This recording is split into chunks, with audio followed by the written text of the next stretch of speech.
Okay, hi. I'm Gabe Ets-Hokin. I ride motorcycles so you don't have to.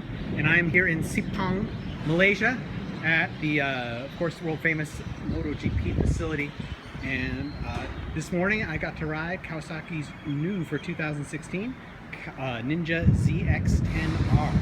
And looking at this motorcycle, it doesn't look that different from last year's models. But according to Kawasaki, of course, they claim it is entirely different and much, much better. Now, maybe the most important difference between this motorcycle and the 2015 model is the project leader himself. Mr. Masuda is the project leader. He was the project leader for Kawasaki's MotoGP team until 2008, and he's applied his expertise, especially in traction managing electronics, to this new motorcycle. So the electronics package is very, very sophisticated. It's also very, very complicated. I'll try my best to relate it to you. But let's first talk about the other changes. There's been major changes to the frame. The frame looks the same, but it is in fact very different. The swing arm is, if you are familiar with the 2015 ZX-10R, you'll notice that this looks like it's been flipped upside down. Now the frame looks the same, but the important differences are that the engine mounts have been moved up and forward to raise the engine in the frame, bring it closer to the front wheel. There's other changes in suspension numbers, chassis numbers. The engine has been redesigned. Now they took a pound off of the crankshaft. They've also redesigned all the other elements inside it to save weight and make more power. We're probably looking at about a 5 horsepower boost overall. However, with Ram Air, you're going to have an even larger improvement. Probably looking at somewhere between 175 and 185 horsepower at the back wheel, depending on the Ram Air effect. So that's the motor. Let's talk about the suspension. Showa has developed this suspension. It's called balance-free suspension. Very cool look. This is a very trick look of a MotoGP or World Superbike racer. Adjustments in compression, rebound damping are easily made down here. And then preload adjusters are up there. Rear shock, similar balance-free concept. And again, you can see the adjusters in there. These Brembo brakes, you might recognize if you're a Ducati fan. You might recognize those Brembo M50s. Also, these brake lines, Masuda-san told me, are high spec. They're MotoGP spec brake lines. Or the competition just uses regular spec brake lines, either stainless or not stainless.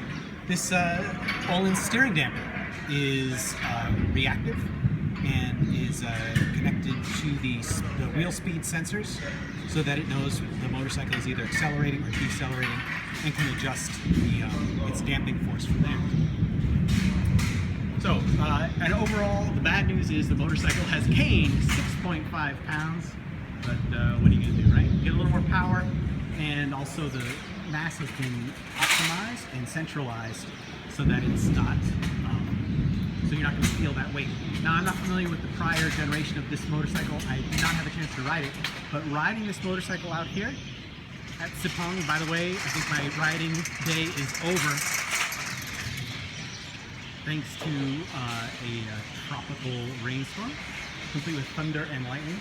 Well, let's keep talking about this bike. So, what did I leave out? So I'm saving the best for last. The big deal, most of our technical presentation today, technical briefing, focused on the electronics package. I can show it to you right now, but it is a separate IMU and an ECU. The IMU measures, has 6 data points, 6 degrees of freedom, they call it, that are coming into this, to the IMU, right?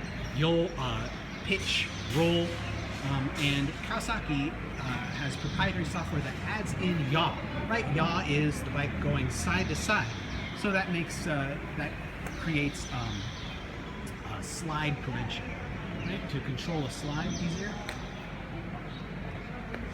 This motorcycle electronics are very, very effective. This bike is an ABS, and the ABS can be disabled through a dongle plugged into the wiring harness. You can either have disable the rear or disable both front and rear. That's for racers, people doing track days. I always recommend getting ABS. It's the kind of thing that you never need until you need it, right? So why not just have it? Now, one interesting thing Masuda-san said is that they save money.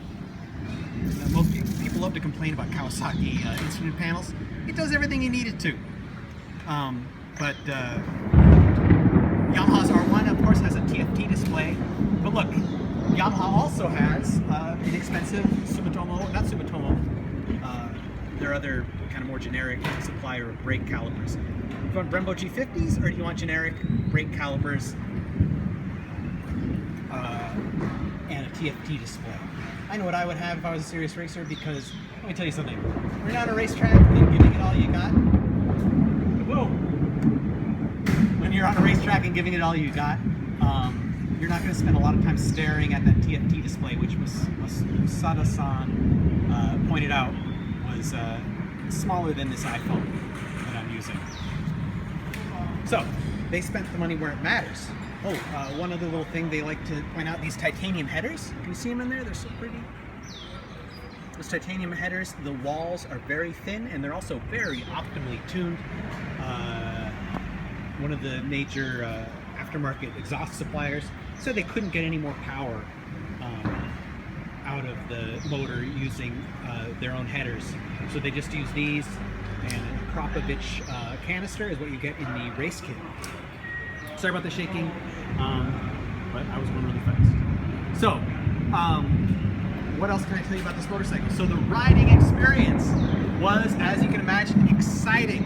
The bike with the aid of this wonderful quick shifter, which also plugs into the IMU. Helps this motorcycle just rock it down a straightaway.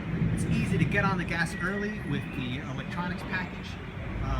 Bottom line is this motorcycle gives you a tremendous amount of confidence and will really help you go faster. If your goal is to be the fastest guy at a track day, or, God forbid, to become a high-level club racer or even professional racer and win races, I think you could do a lot worse than with this motorcycle.